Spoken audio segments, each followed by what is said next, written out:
Hello everyone, my name is Heather and welcome to the channel Bookables. Today I'm going to be sharing with you all of the books I read in the month of July. So for July, I sadly only read 6 books, but it was a rough month, let me tell you. I started the month out by getting the dreaded virus, which got to my husband and my son, unfortunately. We're all much better now, but that took a long time for us to heal. I'm sure a lot of people understand. So that really knocked me down with reading because it just took a while for my body to recover. And then on top of that, I'm dealing with a lot of familial issues, particularly with my dad. Basically, he's getting kicked out of his house, so I'm having to find a room and furniture and all this stuff that I really feel like I'm way too young to be dealing with as far as when a parent happens, but it is what it is. July has just been a very rough month, and with that translates into reading. If I am going through a hard time, both physically with sickness and also mentally, my reading game suffers, and I'm still kind of struggling with it. So that's why I only read 6 books this month. For me, reading 6 books this month is an accomplishment because of how rough the month was. But if you don't know my wrap-ups, I always start off with the book I like least, working up to my favorite book that I read that particular month. So let's get into it. The first book I want to talk about is an autobiography, and that is Choices: To the Hills and Back Again by Audrina Patridge. If you don't know, Audrina was a character on the show The Hills. It was a reality show that took place in LA on MTV in the early 2000s. I don't watch a lot of reality TV. I told you guys that time and time again. I've only watched 3 reality shows: The Hills, Laguna Beach, and Jersey Shore. I know, but those are just my 3. That's what I've stuck with. So when I heard that she was writing a book, I was like, yeah, I'm gonna read it. It's about the hills. And overall, it was okay. It's just really documenting her life, in particular, her time on the hills, her relationship with her ex-husband, and how emotionally abusive he was. And overall, it was okay. I give it like a 3 out of 5. It was like nothing spectacular, but I think it could help out a lot of people that are likewise in an abusive, emotionally abusive relationship, but it was okay. The writing wasn't great, but I thought it was okay. Next up, we have a romance book, and that is Just Another Love Song by Carrie Winfrey. This is Carrie Winfrey's 4th book, I believe, and her books, I would consider them kind of like clean romances. They're just super cute. They're like sugary sweet. If I need a book that I'll fly through that doesn't have a lot of like spiciness in it and things like that, I'll pick up a Carrie Winfrey book. So this book follows a character named Sandy, and no, not the one from Grease. Sandy! But rather, she lives in a small town. She meets a guy named Hank in high school. They fall in love. It's like an epic love story, but eventually he moves on to bigger and better things, and she gets left in this small town. Pick up years later, Hank is back in town. He is like a superstar country singer now, and they reconnect. So obviously this is a second chance romance story, and it was cute. I gave it a 3.5 out of 5. It wasn't my favorite of hers. I always say my favorite of hers is, I forget the book, but I'll leave it right here. That's my favorite. But I mean, it was cute. I enjoyed the second chance romance. I appreciated how they handled their decisions with them being adults now, and it's particularly Hank. He's like, look, this is what I want. Be an adult and talk to me about what you want. And I'm like, yes, we need that more. So it was cute. Again, not a lot to say about this other than, again, it was cute. If my lighting is wonky, I'm using a new monitor, so it's hard with learning the accurate lighting in this. But either way, my next book I want to talk about is a thriller book, and that is Hidden Pictures by Jason Rekuluk. I don't know. Either way, this book, it's so interesting because the first 75% of this book was going to like a 4 to 5 star for me. And then the ending happened and I was like, and it just left a really sour taste in my mouth. So I ended up giving it a 3.5 out of 5. Like I said, I really enjoyed the majority of it, but the ending I was not a fan of. So this book, we follow a character named Mallory, who is like 2 years sober. She's addicted to drugs and she has gotten clean, and she's really still mourning the death of her sister. And basically in this book, she gets a job at this very affluent suburban town, babysitting for this amazing family, and more particularly babysitting their son named Teddy, who is, I think, 5 in this book. And everything at first is hunky-dory. She's like living in their pool house. She's watching Teddy. She's just doing great. And then she notices that Teddy is drawing some strange junk. And she's like, what is going on? And it kind of goes from there. So what's really great about this book is the fact that you actually have the pictures that Teddy draws in it. And as you can see, they start off like, you know, light and fluffy, him riding a rabbit, fun things. But then it gets, you know, gets kind of dark. Like really dark, but it just added so much to the story. I loved having the elements of actually seeing the drawings in there rather than just the author explaining them to you. But again, the ending was just kind of out of left field. I didn't really like it. It was just kind of meh.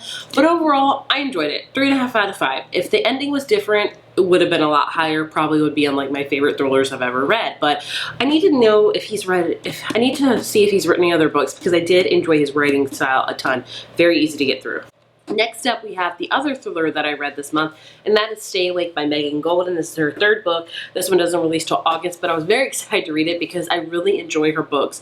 She writes such fast-paced, quick thrillers that I really enjoy it, and the premise of this one sounded amazing. So in the beginning of this book, we have a character, forget her name, Liv, and she wakes up in the back of a cab that's driving her somewhere, and it's driving her to her apartment. And so she goes to like get in her apartment, doesn't have a key, doesn't have a cell phone. She's like, what the heck? And so she knocks on the door thinking her roommate's home, only somebody answers that she has no clue who it is. And she's like, hey, and they're like, what do you want? And she's like, I live here. And they're like, no, you don't. We bought this apartment like 2 years ago. And she's like, what? So Liv has no recollection of the past 2 years of her life. And in fact, every time she falls asleep, her memory kind of resets itself. So let's say she woke up right now and, you know, things are happening. If she falls asleep, she's not going to remember any of this. She's going to remember, her memory has kind of just defaulted to 2 years ago. Hence why she has all of these writings on her arm like stay awake, don't trust anybody. Obviously something very traumatic has happened to her to make her forget these past 2 years. Not only that, but there's a bloody knife in her pocket, so she's like, what the heck? So we have that going on. Then we also follow a similar storyline that kind of ties together with 2 detectives that are solving a murder that a guy's in his bed dead, and the words stay awake were written on the window. So, you know, things are kind of tied together. Overall, this book, it was very interesting because you as the reader have no clue what's going on because Liv doesn't know what's going on. And let me say, she handles everything really well. Like, if I woke up and I had lost the last 2 years of my life and my memory keeps resetting itself every time I fall asleep, I would be flipping out all the time. My God! Okay, it's happening. Everybody stay calm. What's the procedure, everyone? What's the procedure? Stay calm! Like, there would be no point in time when I would be calm. But she was like, okay, what should I do? So kudos to her for that. But again, like the last book I talked about, the ending was just so blah. It was just so horrible. Like, I hated the way it tied up. It could have been so much more, but it wasn't. So I gave it a 3.5 out of 5. I didn't love it. I didn't loathe it. It just wasn't up to my Megan Golden expectations. If you're looking for a really good book by her, The Night Swim is a great one. Then we have a novella that I read. It's Below Zero by Ali Hazelwood. This is her 3rd and final book in her STEMinist, is that the right word, novella series, where basically it's about 3 best friends, and in each book you follow one of the best friends and their love story. We'll follow a character named Hannah who works for NASA. She has kind of a relationship with Ian at the beginning of the book, and she wants kind of a no strings attached, and he's like, that's not what I want, and they keep running into each other, and it's a second chance romance novella. And that's all I can tell you because this novella, like all novellas, are very short, so you don't want to tell too much, otherwise you'll be giving the whole plot away. But I really enjoyed this series. It was a fun series. If you put them all together, you can read them all back to back. I would highly recommend it. I don't know if I have a favorite in the series. I think it's Under One Roof, Stuck With You, and then Below Zero. I think my favorite might be the first one, honestly, because it was like a hate to love, and I love hate to love. But overall, all of them are really good. If you just want like a quick, really quick read, obviously because it's a novella, look no further than this series. And the last book I want to talk about is my favorite. So at the end of the month, I got an email from NetGalley saying my arc for Carrie Soto is back by Taylor Jenkins Reid was approved. And my jaw literally dropped because I never thought in a million years I'd be approved for that arc. You know, on NetGalley, you always have the ones that you ask for, but you're like 99% sure you're gonna get rejected for it. This was one of them.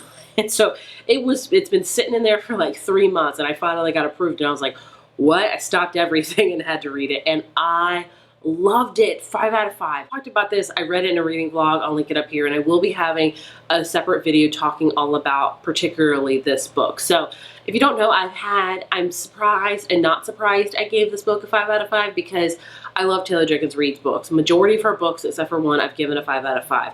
I love them all. I love her writing style. I'm obsessed with it. But her previous book, Malibu Rising, at the time I gave it a 5 out of 5. I think it even maybe have said it was my favorite book of the year. But reflecting on it, I don't think I'd love it as much as I said I did. So I was kind of apprehensive about Carrie Soto because of that, and because Carrie Soto was in Malibu Rising. She was a very minor character in it. So I was like, I don't know how I'm gonna feel about this book, but man, Taylor Jenkins Reid blew my expectations. Shouldn't have been surprised.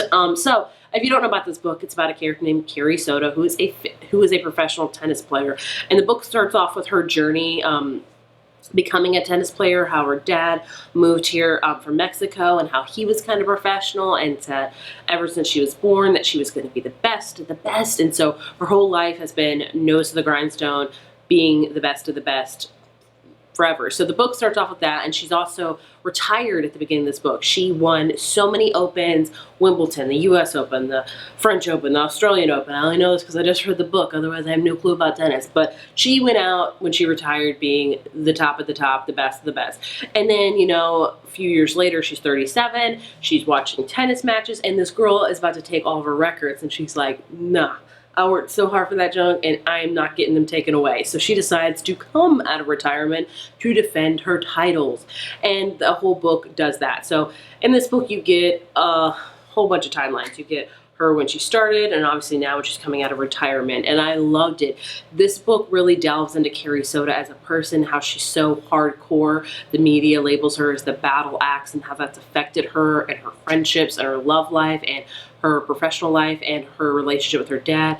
I just loved it. I don't want to talk about it too much, but I loved it. I mean, Taylor Jenkins Reid has definitely found her niche with writing about like famous people, if you will. First Evelyn Hugo, then Jay-Z Jones, and then now Carrie Soto. Like, they're all famous people, like fictional famous people, but she has written them so well. She makes you feel like they're real. But 5 out of 5, obsessed with it. You can be rest assured this will be on my favorites list of the year. So yeah, those are all the 6 books that I read this month. Not a lot, but like I said, this month I was on the struggle bus for sure. Hopefully in August I'll get off of it, but I have a feeling it's going to take me some time. I would love to know if you've read any of these books and what your thoughts and feelings on them are. As always, thank you so much for watching, and I will see you in my next video.